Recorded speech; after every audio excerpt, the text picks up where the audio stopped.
When I was invited to speak here, the first thing I thought was no. I refused immediately because I asked myself, what can I tell you? I haven't achieved everything I want in life. I'm not where I aspire to be. And I wondered, what could I possibly teach someone at nearly my age, someone who is still building themselves just like I am? But here I am today because I realized something. Maybe I don't have much to give you as a professional, but I can talk. I have much to give you as a person. 5 years ago, I was exactly at the seat you are right now, high school.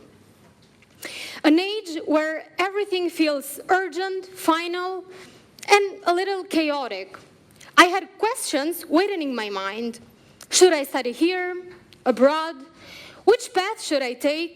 Do I want architecture, politics, my two passions? And then the question that follows us all.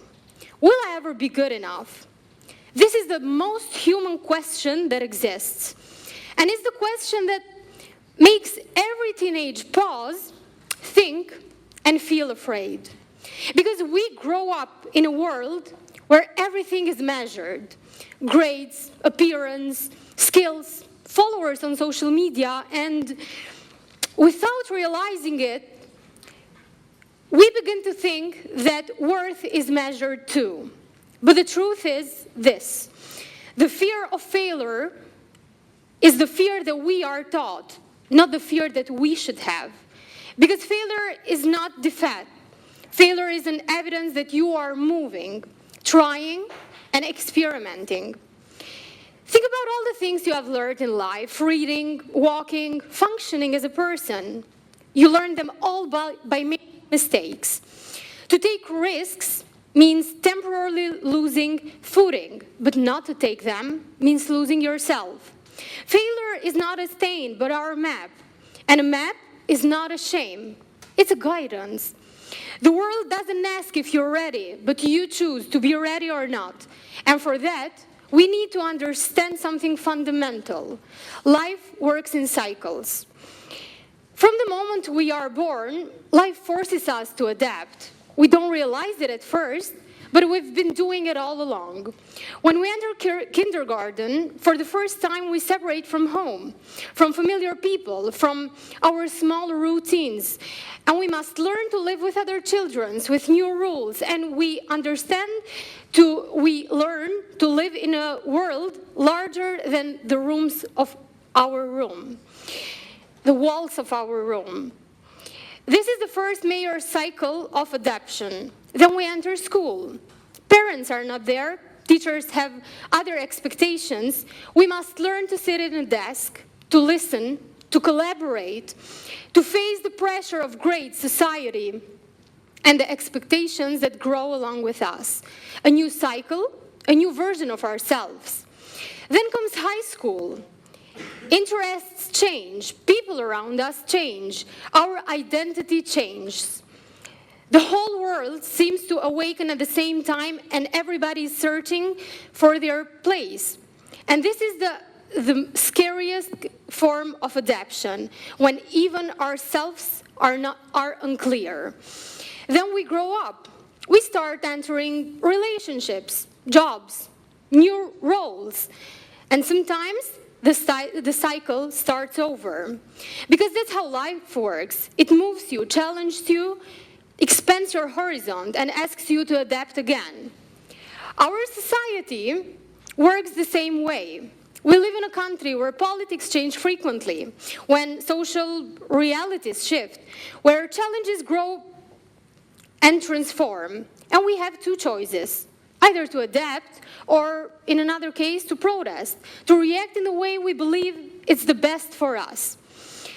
If you see life through this lens, as a series of cycles, where each demands a new version of yourself, then you understand that adaptation is not weakness. Adaptation is the story of your growth. But adaptation is only the first step, because once you learn to move with the rhythm of life, another important moment comes, which is innovation. Adaptation helps you survive, but innovation helps you create. When you have passed the cycle, When you have mastered a new reality, you gain something valuable: knowledge, experience, perspective. And these are precisely the materials of innovation. Innovation is not always something big, it's not always an invention. Sometimes it's a new way of thinking, a new way of responding, a new way of seeing the world. For a long time, I thought I had to win every argument with my parents. Every disagreement, every no they gave me, I saw it as a challenge to prove them wrong. Until one day I stopped. I didn't stop speaking, I stopped fighting. And I put myself in their place. You come back to reality, and I realized that they're the only people in this world who love me selflessly. They're the only ones who want my victories more than I do, and who fear my wants more than their own. And then a simple question comes to mind: why should they always adapt to me and not otherwise? We all know family is the most valuable thing we have, not because it's perfect and not because it's always right, but because it's the only place that love is not measured, not compared, and not negotiated. When I started seeking not victory but understanding, not domination but dialogue, not my right but our shared truth, everything changed.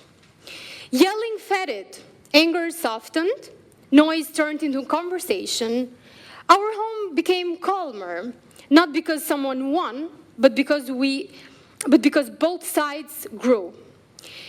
There I realized the most beautiful meaning of human innovation, when you don't change other people, but the way you see them. This is innovation that brings evolution, because in every relationship, with parents, friends, with even yourself, evolution begins when someone says, let's find the middle ground. That moment, that small shift in perspective, was my first true innovation. And it had nothing to do with technology, big ideas, or inventions. It had to do with me and with the way I saw the world. Because innovation doesn't start with machines, but with minds. It doesn't start in laboratories, but in relationships. It doesn't start with big ideas, but with small questions we ask ourselves every day. And when you think about this process, adaptation, innovation, think about the future as well.